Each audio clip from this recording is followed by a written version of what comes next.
नमस्कार विद्यार्थी मित्रांनो, आपल्या सर्वांचं स्वागत आहे आपले यूट्यूब चॅनल कॉम्पिटिटिव्ह स्ट्रगलर्सवरती. आज पाहूया की महाराष्ट्र लोकसेवा आयोगामार्फत नवीन जाहिरात आलेली आहे. गट अ गट ब साठी ग्रॅज्युएट पद एकूण जागा बघायला गेलं तर फक्त 87 पदांची जाहिरात आहे. येत्या काळामध्ये मला तर वाटत नाही MPSC मार्फत खूप मोठ्या पदाची जाहिरात वगैरे येण्याची अपेक्षा आपण तर बाळगू. ओके, तर इथं बघू शकता की 87 पदांची एकूण जाहिरात आलेली आहे. राज्यसेवेचे हे पद आहेत. याच्यामध्ये बघू शकता की सामान्य प्रशासन महसूल विभाग राज्यसेवेचे पद बघायला गेलं तर 79 आणि 8 पदं जे आहेत ते पशु वैद्यकीय सेवाचे आहेत. एकूण बघायला गेलं तर फॉर्म भरायची तारीख इथं बघू शकता तुम्ही की 31 डिसेंबरपासून 20 जानेवारीपर्यंत तुम्ही फॉर्म भरू शकता. थोडक्यात आपण जाहिरात पाहून घेऊया. बाकीचे सेवा प्रवेश नियम वगैरे तुम्ही पाहू शकता. प्रोसिजर वगैरे काय आहे.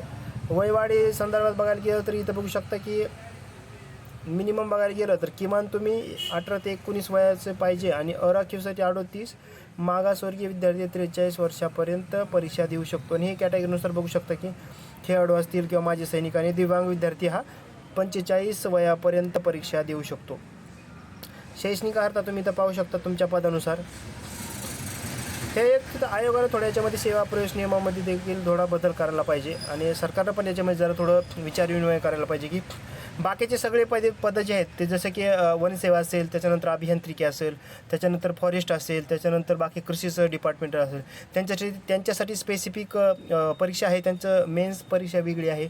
आणि फक्त कॉमर्स विद्यार्थी बघायला गेलं तर जिथं की सहाय्यक संचालक आणि महाराष्ट्र वित्त लेखा ह्याच्यासाठी फक्त बघायला गेलं इथं तर फक्त वाणिज्य शाखेची जी पदवी आहे विद्यार्थी मित्रांनो, त्याच्यासाठी जर बघायला गेलं याच्यामध्ये तर ओके, तर आयोगाने याच्यामध्ये काय करायला पाहिजे तर ही परीक्षा जी आहे ती एक सेपरेट परीक्षा घ्यायला पाहिजे होती. जसं की फॉरेस्ट डिपार्टमेंट असेल, त्याच्यानंतर कृषी असेल, अभियांत्रिकी असेल, स्थापित्य वगैरे आहे, बाकीच्या ज्या विद्यार्थ्यांच्या परीक्षा होतं तशी ही परीक्षा जी आहे ती एकदम राज्यसेवेमध्ये न करता ह्याच्यामध्ये वेगळी सेपरेट परीक्षा याची घ्यायला पाहिजे होती. कारण ह्याचे पण खूप विद्यार्थी आहेत आणि बाकीच्या विद्यार्थ्यांवर देखील अन्याय नाही झाला पाहिजे याचा विचार आयोगानं पण थोडा करायला पाहिजे होता. कारण भरपूर विद्यार्थ्यांनी मागणी वगैरे केली होती.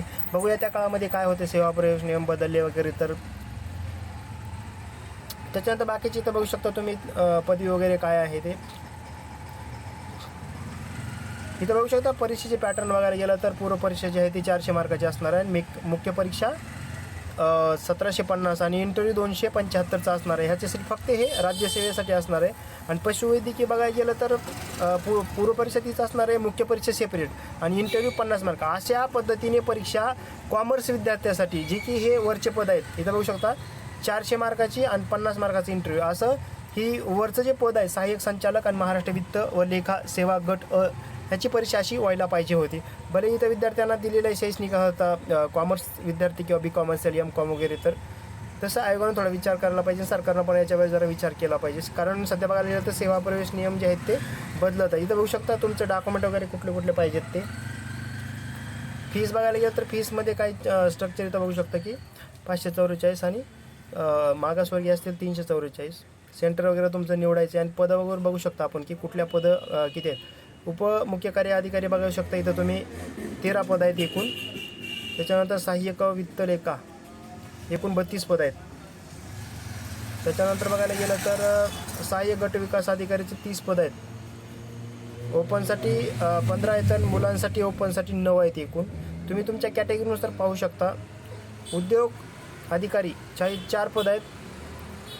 त्याच्यानंतर पशुवैद्यकीय इथं अधिकारी सेवा गट अ बघू शकता की एकूण 8 पद आहेत. इथून ओपनसाठी फक्त 2 पद आहेत आणि ओपनच्या मुलांसाठी फक्त 1 पद आहे, महिलांसाठी 1 पद आहे राखीव.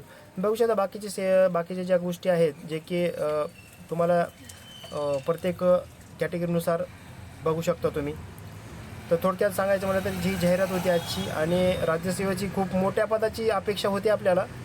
बाकीचे उपजिल्हाधिकारी, उपाधीक्षक हे पदं तर खूप सध्या तर आलेच नाहीत. येत्या काळामध्ये आपण आशा बाळगू शकतो मित्रांनो. फक्त आपल्याकडे तेच आहे. परीक्षा ही फक्त 37 केंद्रावरती होणार आहे पूर्ण महाराष्ट्रामध्ये आणि परीक्षा ही 31 मे 2026ला जे की पूर्वनियोजित आहे आयोगाचं जे शेड्यूल त्याच्याप्रमाणेच परीक्षा सध्या तरी होणार आहे. आणि ही जाहिरात 2026ची आहे.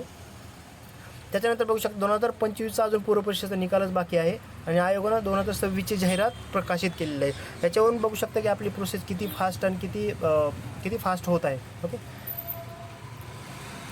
येत्या काळामध्ये आपण म्हणजे पदं वाढतील याची आशा ठेवा फक्त तुम्ही, कारण सध्या फक्त 87 पदं आहेत. त्याच्यामध्ये उपजिल्हाधिकारी, उपाधीक्षक, तहसीलदार, नायब तहसीलदार असले काहीही पदं सध्या तर आलेली नाहीत शासन स्तरावर. ओके, येत्या काळामध्ये आशा करूया आपण. आपल्या चॅनलला जोडलेलं राहा. तोपर्यंत जय हिंद, जय महाराष्ट्र.